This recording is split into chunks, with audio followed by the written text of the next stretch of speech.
if there's one thing I always want to try and get through to people is that the Brexiteers, and again, I want to stress when we talk about Brexiteers, we're talking about this guy, Patrick Minford. We're talking about Nigel Farage. We're talking about Boris Johnson, Michael Gove, etc., etc. We're talking about those people. Those are the Brexiteers. And I always say we separate the Brexiteers from the people who voted to leave because they are and should be treated as two separate entities. And the Brexiteers, especially, are really free market fundamentalists to a point of absolute cultish obsession.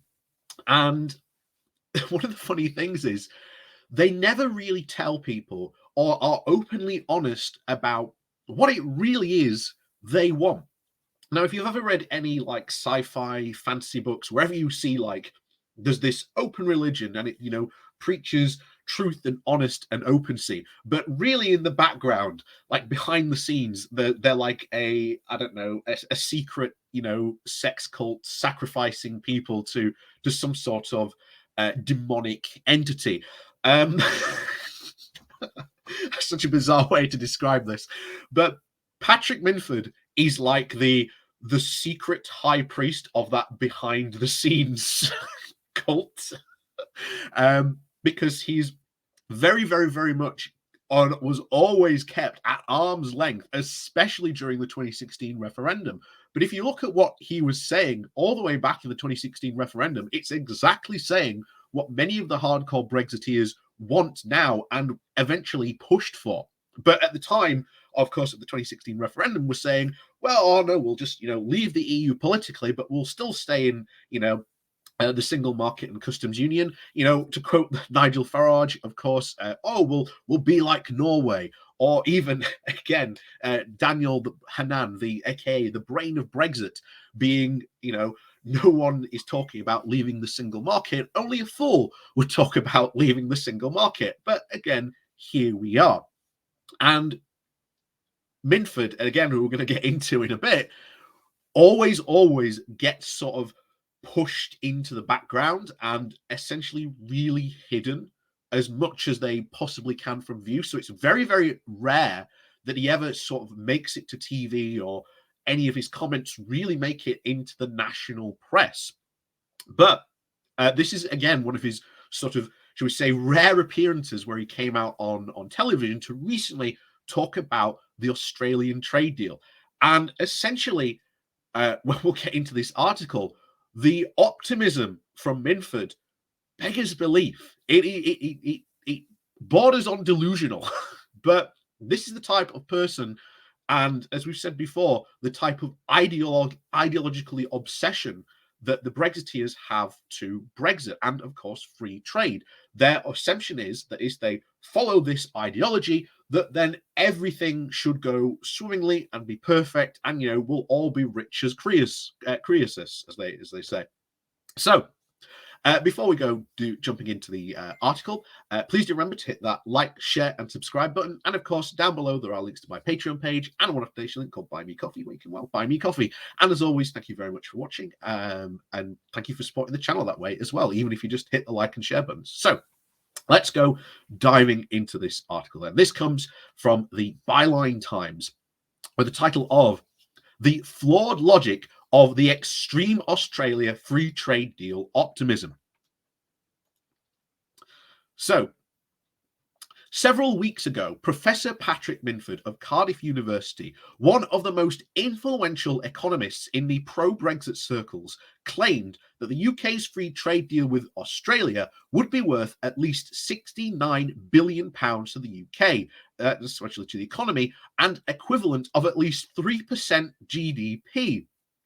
And again, as you very well know, we've gone over, shall we say, other economists at the time of doing this. We've talked about the Australian free trade deal at length and other economists where they say even the official reports or the government reports say, yeah, this isn't really going to contribute that much to our GDP. Again, the official reports are like 0.01 to 2%.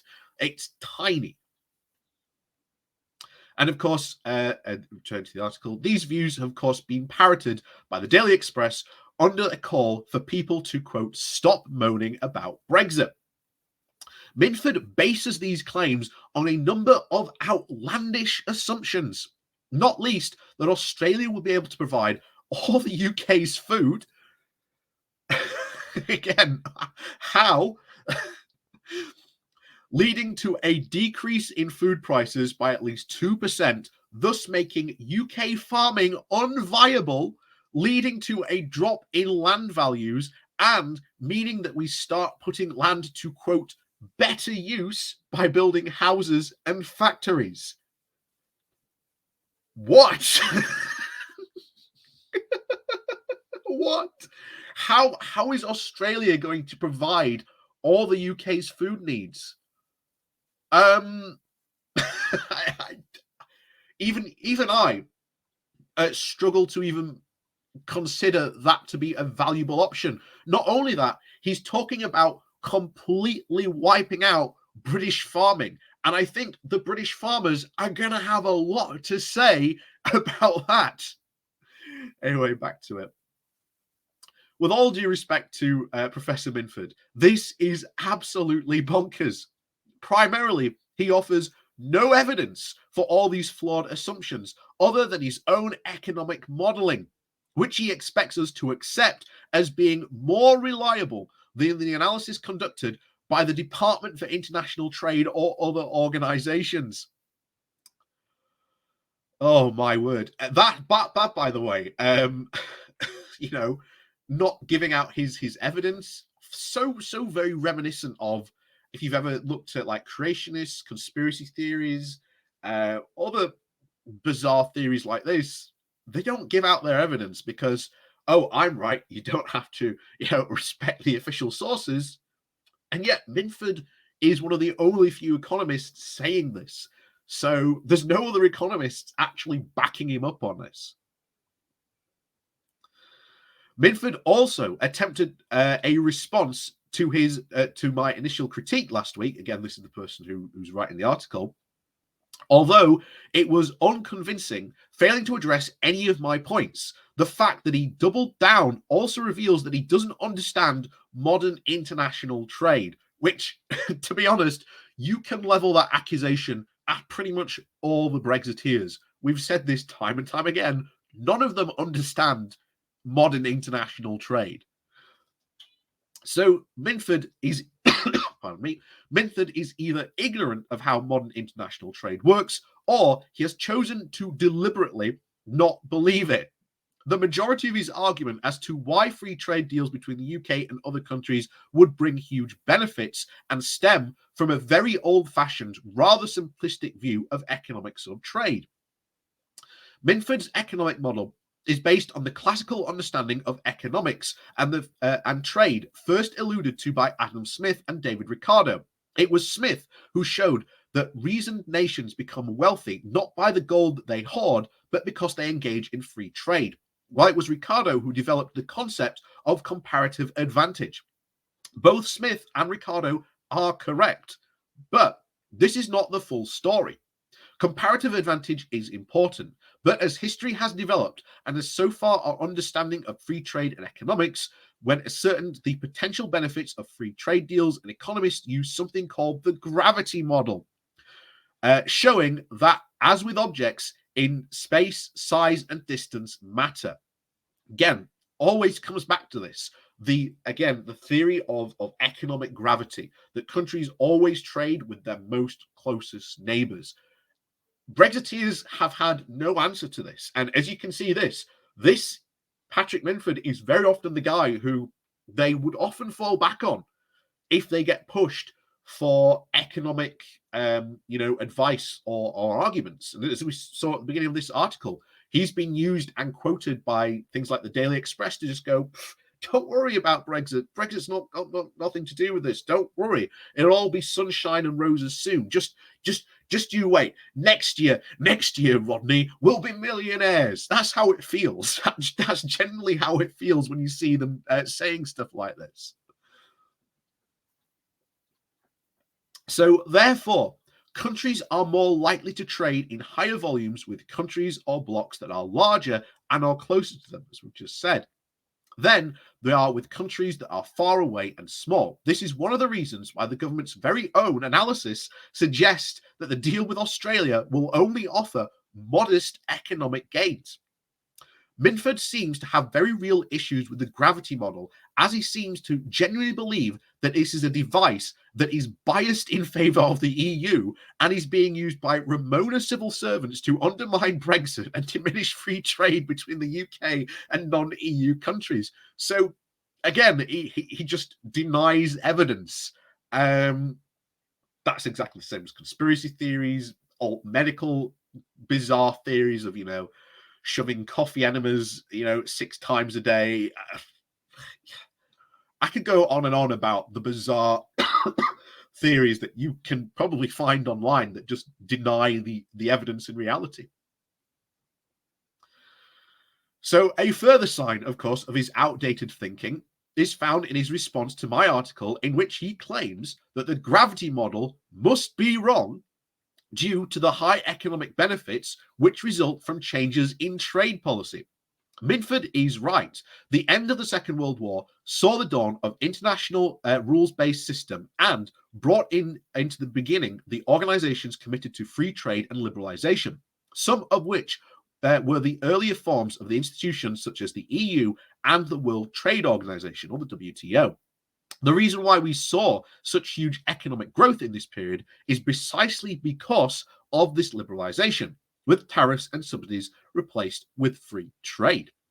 And again, as we've said before, Brexiteers always look back to this bizarre past where everything was all golden and rosy, but they don't really acknowledge the historical reality of what was really going on, especially with places like the UK, where we still had the imperial preference system, where we were basically extracting all the wealth and materials from our colonies, and then the colonies were essentially the captive market of UK businesses, and they didn't have to compete against any other country or anything like that. That's why when decolonization happened, the British trade and industries became so bad. Hence why we got the moniker of the sick man of Europe.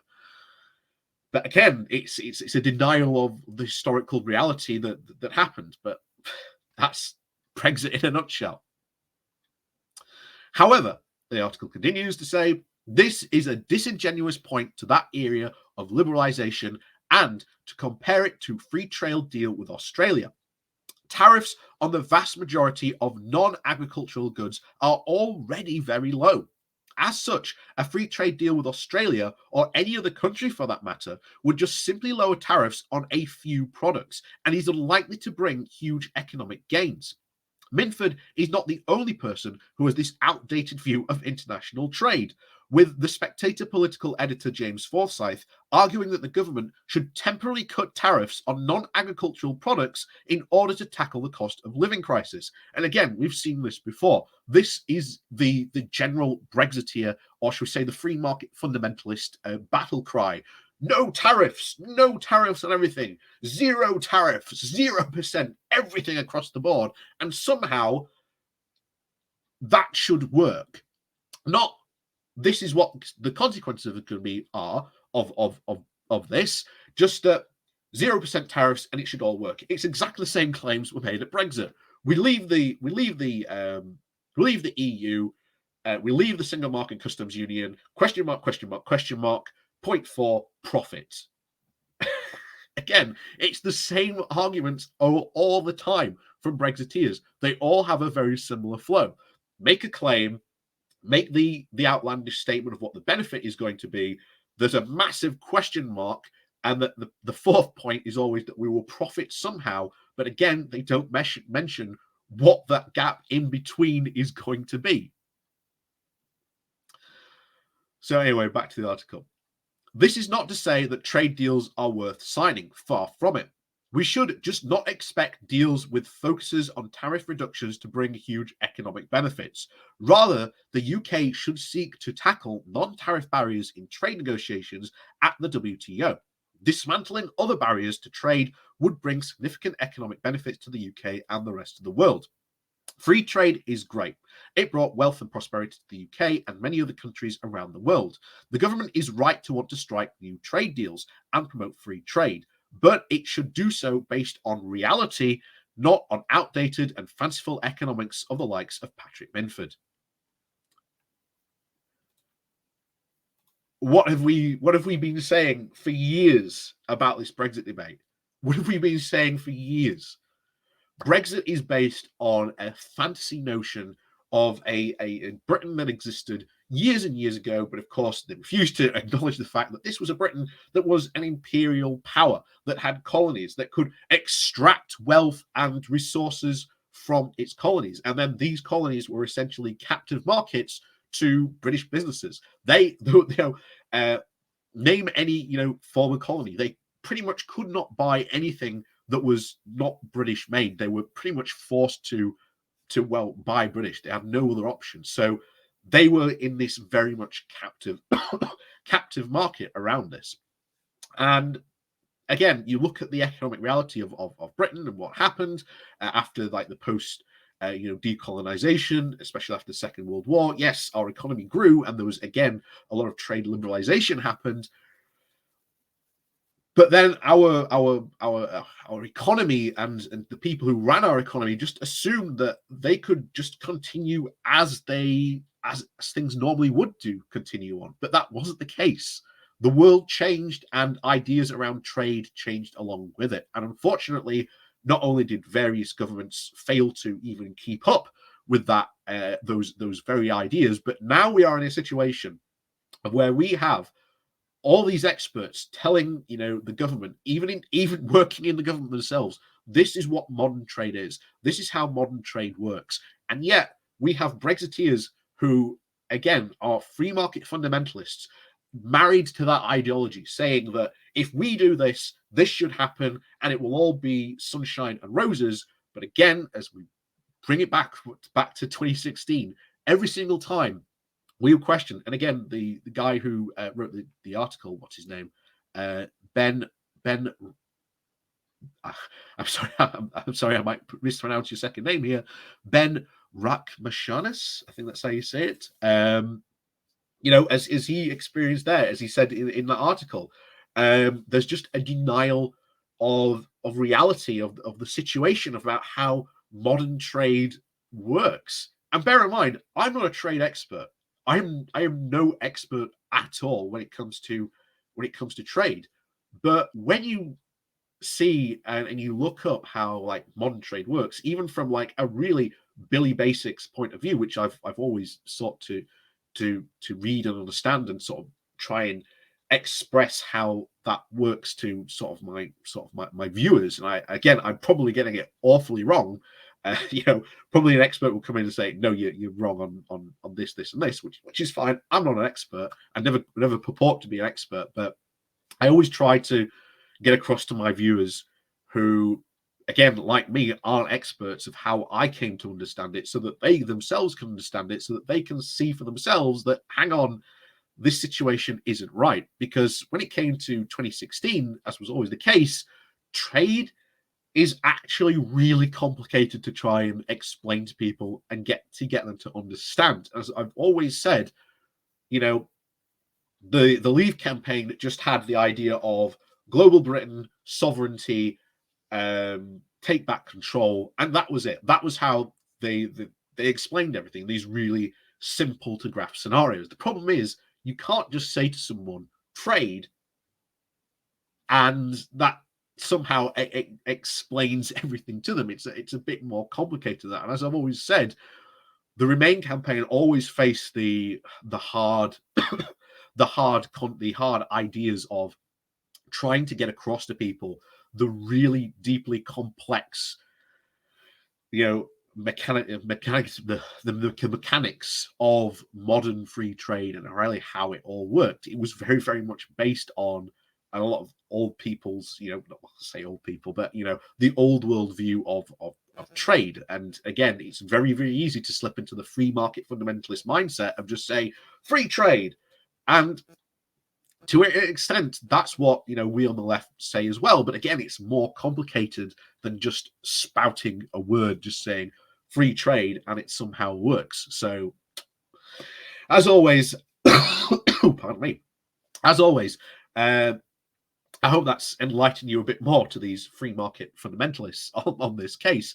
So, as always, thank you very much for watching. Please do remember to hit that like, share, and subscribe button. And of course, thank you very much for watching and helping support the channel. And of course, down below there are links to my Patreon page and a more updation link called Buy Me Coffee, where you can buy me coffee. And as always, thank you very much for watching, and we'll see you all next time.